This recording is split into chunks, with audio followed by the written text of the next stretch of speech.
Estamos de regreso gracias a la Superintendencia de Pensiones. Y qué bueno que sigues ahí, porque como dijimos antes de irnos a una pausa, este programa en su compromiso de informar, no solamente de llevar noticias, a veces son las malas, pues también tenemos que tratar un tema importante y es el tema del asma.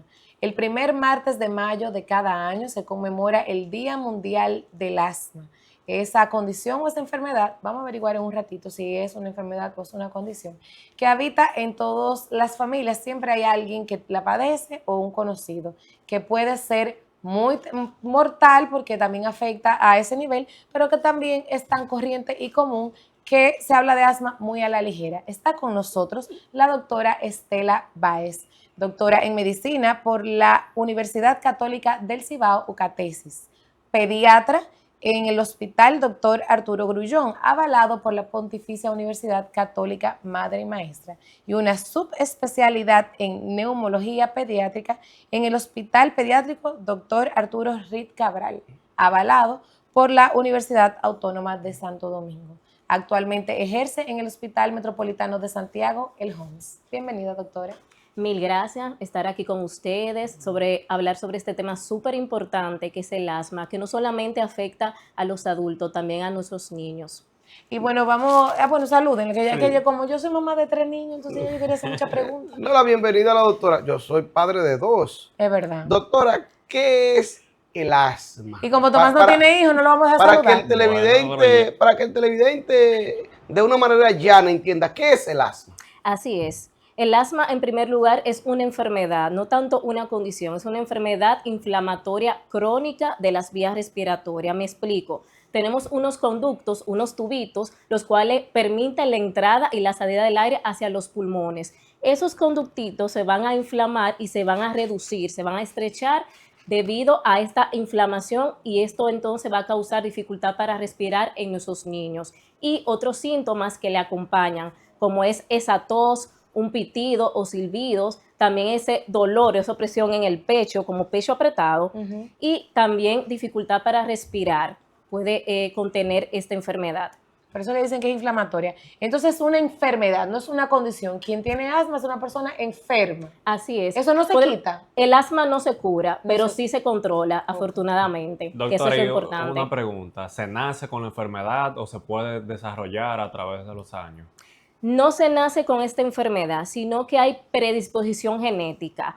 Un padre o una madre puede tener asma. Si es la madre solamente, hay aproximadamente 2 a 3% que se puede desarrollar asma en el niño. Pero si son ambos padres, se cuadruplica este riesgo de padecer asma, así que no se nace con asma, aparte de los factores ambientales que pueden predisponer a su desarrollo. Doctora, siempre las abuelas están pendientes de los nietos. Mi niño en una ocasión hubo que internarlo, mi niño mayor, y la pediatra recomendó ponerle el nebulizador. ¿Así que le llaman? Sí, nebulizador al dispositivo. Mi madre se opuso. No, porque después queda asmático. Después va a depender de ese nebulizador y cada vez que se nuble hay que ponerle el nebulizador. ¿Qué de cierto tiene esto? Lo que sucede es, el nebulizador es ese aparato que nos va a permitir colocar medicamentos para que sean depositados hacia el pulmón. Uno de ellos, ustedes conocen el salbutamol o albuterol. Ese es el que da taquicardia. Taquicardia, efectivamente, pero sin embargo, no produce adicción. Nos va a permitir abrir en ese momento de la crisis ese tubito para que el niño pueda respirar.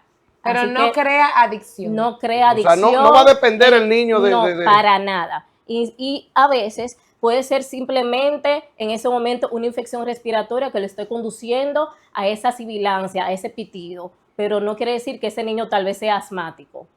Y hablando del tema de abuelas, también hay un tema, el asma se confunde con gripe, el asma se confunde con alergia. Y entonces, regularmente, como usamos el nebulizador para que nos llegue la medicina a los pulmones, se crea el concepto de que, aunque no es asmático, pero cada vez que le da una alergia, entonces sí se va haciendo. Los niños que no tienen una predisposición genética y que tienen tendencia a las alergias, con el tiempo de desarrollar tantas alergias o tantas gripes, puede quedar con una condición de que ese tubito pues se estrechó y se quedó y entonces es asmático. Eso O sea, se desarrolla. Muy buena pregunta aquí, porque no es que es una gripe, lo que sucede es que la alergia es la principal causa de desarrollar asma, es una de las Ah. causas que pueden predisponer a asma, como que el ácaro del polvo, tenemos la caspa de animales, como de perro, de gato, los mohos, o sea, la humedad, y esto, una rinitis alérgica, una dermatitis atópica no controlada, sí puede predisponer o conllevar al riesgo de asma. Doctor, y el asma no se cura con los años, o sea, se queda contigo para siempre. Así es, para toda la vida. Podemos desarrollar asma, si yo tengo una predisposición genética, puedo desarrollar asma en cualquier momento de la vida, en la infancia o en la adultez. Así que no se cura, pero sí la podemos controlar con un tratamiento adecuado. Y otra pregunta, doctor. ¿El asma está clasificado por tipo de asma? ¿Hay uno que es más grave que otro? ¿Cómo se determina eso? Sí, tenemos lo que es biomarcadores que podemos medir como la inflamación de ese tipo de asma, pero también está lo que es la clasificación del asma alérgica y no alérgica. En el caso de los niños, el 80% del asma va a ser de tipo alérgico. Así que súper importante esta parte de esta pregunta, porque a veces se entiende que hay, o sea, que ya el asma de por sí lo puede desarrollar en infancia y ya, no, lo podemos desarrollar en cualquier momento de la vida. Cambios climáticos, espérate, Delvi, hablando de alergia, cambios climáticos tienen incidencia. Por ejemplo, esa que ahora está lloviendo mucho, que dejó de llover, que los fenómenos del niño, los fenómenos de no sé qué, El polvo de el Sahara. polvo de Sí. Sahara inciden en el tema Sí, del asma. sobre todo el frío, esos cambios de temperatura, o sea, de temperatura brusco puede influir en que un niño puede entrar en crisis o detonar una crisis de asma. Así como también dijo él, el polvo de Sahara, en donde en nuestro país tenemos varias olas, o sea, en diferentes meses, y eso también puede afectar principalmente la rinitis alérgica no controlada, y de esta manera entonces conducir a los síntomas de asma. Delvi, tú estás como serio. Doctora, este aparato, y yo lo viví con una compañera de trabajo que se está asfixiando y tiene un aparato, no recuerdo el nombre, depende de ese aparato. Si ese aparato le hace falta a esa persona que tiene asma, puede morir. ¿Qué es lo que hace este aparato y por qué este ataque de asma puede ser tan brutal, Sí. puede ser ataca tan fuerte? Esos son los famosos inhaladores, aerosoles. A veces las madres le dicen bombitas porque La los bombilla. niños mayormente no usamos simplemente este inhalador así directamente en la boca, sino con una camarita, un tubito y debido a que los niños no pueden hacer como el disparo y respirar al mismo tiempo. Por eso necesitamos esa camarita para que pueda depositarse directamente al pulmón. Y es necesario que todo niño o adulto siempre lleve consigo su inhalador, porque no se sabe en qué momento, qué detonante puede conllevarlo a una crisis de asma. Y como usted bien dice, puede inclusive llevarlo a una gravedad. ¿Y qué contiene esos inhaladores? Puede contener diferentes medicamentos, entre ellos el más importante, que son los esteroides inhalados. Esos son antiinflamatorios, porque ¿qué es el asma? Una inflamación crónica. ¿Y qué necesitamos?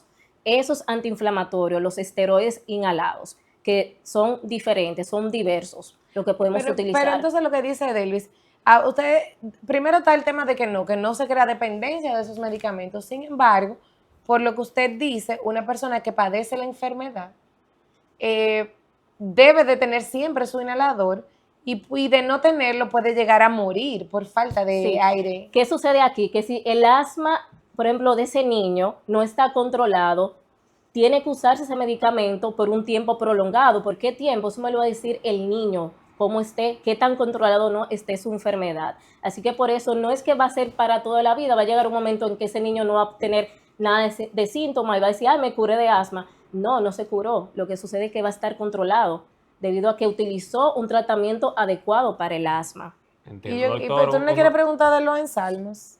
Bueno, antes de llegar ahí, en caso de emergencia, ¿existe algún protocolo? Por ejemplo, el público que nos está viendo, si hay una persona con una crisis de asma, ¿qué debe hacer una persona? Su neumólogo pediatra, cuando diagnostica en un niño el asma, debe hacer un plan de acción en este niño, en esta familia, y orientarles en qué momento, o sea, reconocer los síntomas de una crisis, que son acceso de tos, el silbido o el pitido, esa falta de aire y ese dolor, como esa opresión, pecho apretado, saber reconocer la crisis y anotarle, ¿verdad?, en ese plan de acción qué medicamentos utilizarse.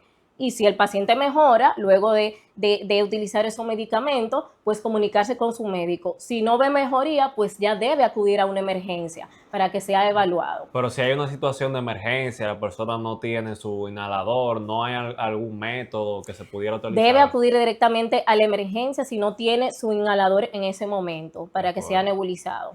Doctora, ¿y puede confundirse el asma con la sinusitis, la rinitis? ¿Tiene esto algún tipo de relación?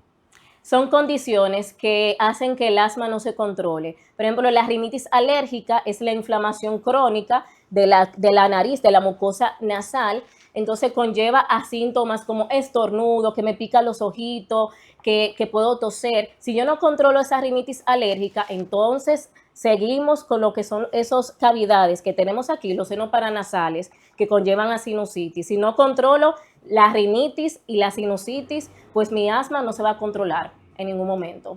Entonces, para irnos ya como al tema popular, ¿algún síntoma que diferencie? ¿Cómo yo sé si a mi hijo le da mucha gripe, mucha alergia, mucha rinitis, tiene sinusitis? ¿Cómo yo sé qué es asma y qué no es asma? Salvo que tengo que ir a un pediatra especialista, está bien.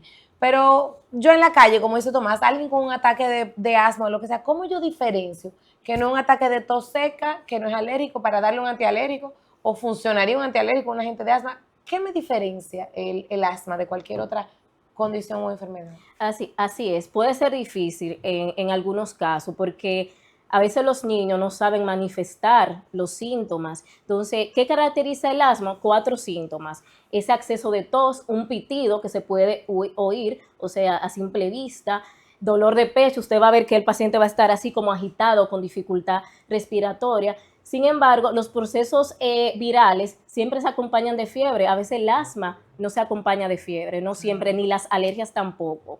Así que mayormente cuando un niño tiene una crisis de asma, una, no está en control de su enfermedad y 2, se expuso a un alergeno, ya sea al polvo, a cambios de clima, a pelo de gato, de perro, o en ese momento tiene un virus que también le esté Entonces, conllevando. doctora, una familia que tiene un niño con asma, no es recomendable que tenga animalitos, perro, gato en la casa. Va a depender. Hay que sacar esos animalitos. No. ¿Hay gatos sin pelo? No.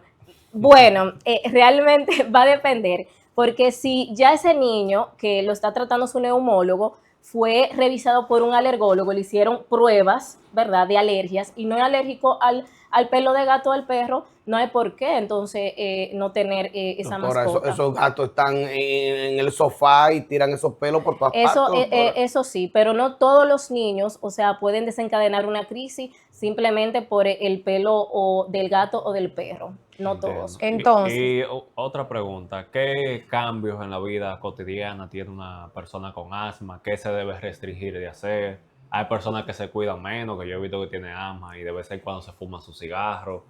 Bueno, en el caso mío, ¿verdad?, que soy neumóloga pediatra, los niños, eso influye mucho en su calidad de vida, porque estos niños, ausentismo escolar, porque a veces siempre viven apretados, no control de sus síntomas, no pueden realizar en algunas ocasiones actividades físicas y deportivas, y eso influye en el desarrollo, o sea, emocional y social de estos niños. Por eso siempre es bien importante que desde que las madres noten síntomas persistente de tos en las noches, principalmente, o en la mañana, que presente ese silbido, esa falta de aire o esa opresión en el pecho, que sea evaluado directamente por un especialista, el neumólogo pediatra, porque la calidad de vida de los niños es muy importante. Lo que queremos es ver a niños felices y que puedan llevar una vida normal. Doctora, muchas madres como Patricia se dedican a hacer unos té a los muchachos con cebolla, con miel de abeja, Cebollín, como yo. cebollín, unas cosas.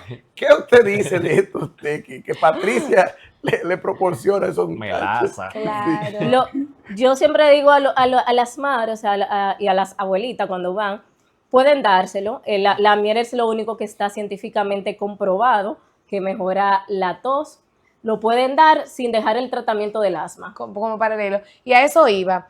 Ya cada vez menos, porque la juventud de ahora es menos crédula de esas cosas, pero el asma popularmente se curaba con esos ensalmos. Yo creo que ya no hay gente que ensalme, eso es lo primero. Sí, Que sí. Y todavía en quedan. los campos. Ah, bueno, pues eso era lo primero, Claro. que sí, que deben de haberse muerto todas esas personas mayores que ensalmaban. Pero sé que eso es un tema popular, que es un tema cultural, que no es un tema científico, y que como usted le dice a los papás, denle el té, pero esta es la medicina. En el caso de aquí, de República Dominicana, que por lo que hemos leído, la sociedad de neumología está cada vez más fuerte y hay más estadísticas, hay más estudios. El hecho de esos remedios populares, de esas creencias, es de verdad, doctora. O sea, usted tiene un niño que lo hayan ensalmado y se sanó. Realmente le voy a dar, bueno, una historia. En mi familia mis hermanos se apretaban y sí recuerdo que mi madre sí lo llevó a ensalmar. Después de ahí, santo sanó. remedio, se mejoraron. Tú Pero ves, ¿qué Delvis, tú sucede? ves. Pero ¿qué sucede aquí? Que hay niños que hay varios fenotipos de sibilancia o de asma. Hay niños que van a dejar de apretarse a los 6 años, hay otros que a los 11. Y no quiere decir que tal vez ese ensalmo o ese jarabe casero lo mejoró. Ya. Aquí entra esto. Y hay que tener cuidado, ojo, con los té, porque son hepatotóxicos, pueden afectar el hígado. Doctora, Entonces, cuidado con los té. niños y Doctora, los té. cuidado si a sus hermanitos le dieron una cola de lagartija. ¿Qué Porque es dan eso? la cola de la lagartija, de lagarto. De lagarto. Se lo cortan y le dan la cola. Ay, Dios. Pero Claro mire, que eso sí. es importante, Simple. pero eso es importante que usted acaba de decir, el tema de los té. Así es. Tienen que tener Porque cuidado. uno a veces, bueno, tú echas cebolla, no sé qué. Para los Pero niños, las hierbas, me Ah, refiero ok. más té como de esas hierbas. Que le echan anamú. Hay que tener cuidado porque no solamente pueden afectar el hígado, sino también hasta puede conllevar a síntomas neurológicos. O sea, que hay que tener ojo con esto. eso es importante. Mire, tenemos que hacer una pausa para cumplir con unos compromisos comerciales, pero tenemos unas cuantas preguntas que a través de nuestra plataforma hemos ido recolectando para hacérsela a usted cuando regresemos. Ustedes no se muevan y si están a tiempo todavía, pues nos escriben para leerlas.